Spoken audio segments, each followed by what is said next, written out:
com caridade, lavra-se uma ata e diz: irmão, você não vai mais atender essa parte. Procura salvar a tua alma. E é dever de fazer isto. Mas as pessoas que, como aconteceu em Corinto, o mesmo espírito de divisão, de dissensão, de inveja, de apego ao homem, se revoltam. Então Deus está mandando esta palavra, irmãos, para esclarecimento. Nós devemos lembrar que todos somos ovelhas de nosso Senhor e Salvador Jesus Cristo. E Ele não nos deixa, não nos abandona. E nós devemos estar sempre com Ele. Porque quem estiver com o homem, a hora que o homem sai ou deixa, as pessoas que estavam com Ele, não em Cristo, se abalam, se revoltam e às vezes até se afastam. E foi exatamente isto que o apóstolo explicou. Eu criei vocês como meninos, como crianças. Vocês não podiam comer uma comida mais sólida e nem ainda agora podeis.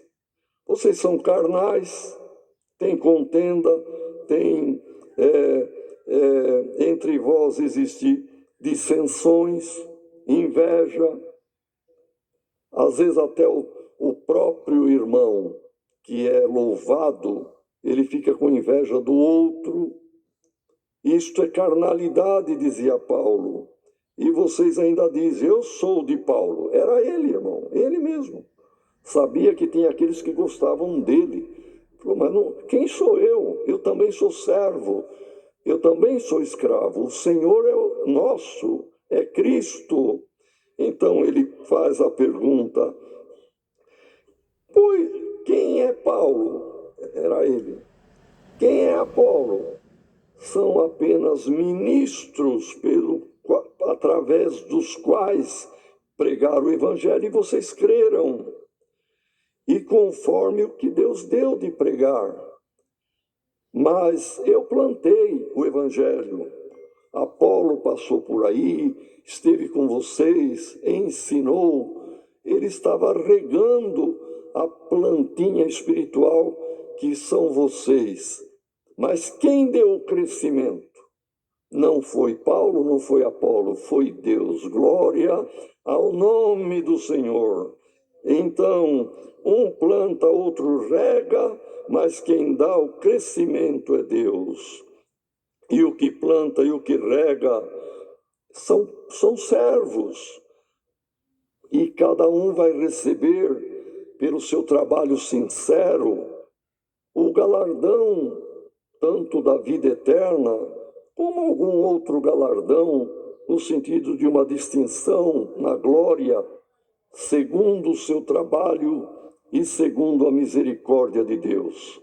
Porque nós somos apenas cooperadores de Deus e vocês são lavoura de Deus. E nesta tarde está aqui a palavra: irmão, irmã, nutra a tua alma da palavra de Deus, da fonte que é o alimento espiritual. E não olhando, claro que a Irmandade tem que olhar para o servo que prega, para o servo que atende a tua comum congregação, mas não colocando os olhos nele, na pessoa dele, na intelectualidade, na forma de falar, de dizer. Irmão, glória ao nome do Senhor, mas olhando para Cristo e agradecendo ao Senhor. Senhor, graças te damos que deste um maravilhoso dom ao servo que preside sobre nós. Pode louvar a Deus, irmão, que deu o dom, porque quem deu tira também. E é a Deus todo louvor e honra, não ao homem, porque a eloquência humana, a facilidade de poder de convencimento, irmão, nós não podemos nos apegar a isto, mas apegar à palavra que o servo é um simples transmissor e portador. Vocês também são como edifício de Deus. Então agora ele passa a comparar a igreja como uma construção. Até aqui ele fala: eu semeei, plantei o evangelho. Apolo veio, ensinou, regou. Vocês estão crescendo. Quem dá o crescimento, quem faz germinar, quem faz frutificar, crescer é Deus.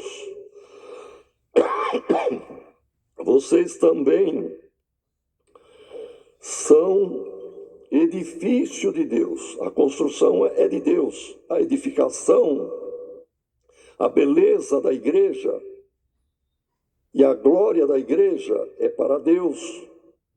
Então agora ele passa a se comparar não mais como um lavrador, como um horticultor, mas agora como um arquiteto, um construtor.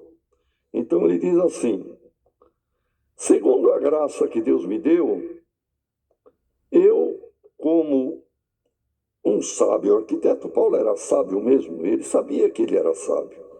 E também quem sabe que sabe, deve ter a humildade, como Paulo era humilde. Então ele dizia: eu, como sábio arquiteto, coloquei o fundamento, pus o fundamento. Agora cada um vai edificar sobre o fundamento que eu pus. Mas veja cada um como edifica. O fundamento é Cristo. E ele diz: porque ninguém pode pôr outro fundamento além daquele que eu pus, além daquele que já está posto, que é Jesus Cristo.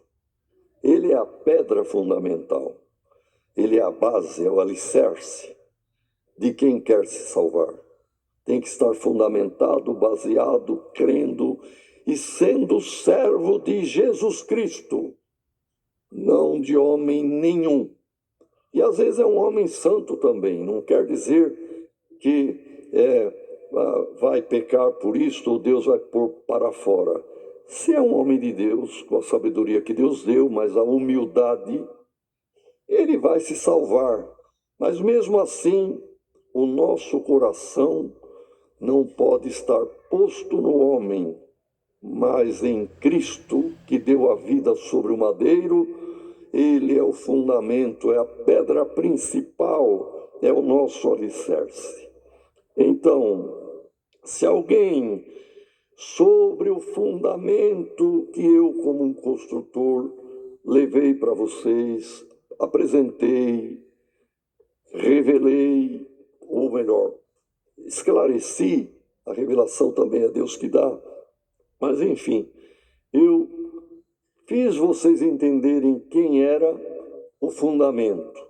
Apenas isto, como um construtor. Agora, o restante, vocês, cada um tem o seu edifício, a sua edificação. Cada um é pelas suas obras que vai se salvar ou se perder. O ministério prega, insiste, ora, pede a Deus: Senhor, tem misericórdia da irmandade.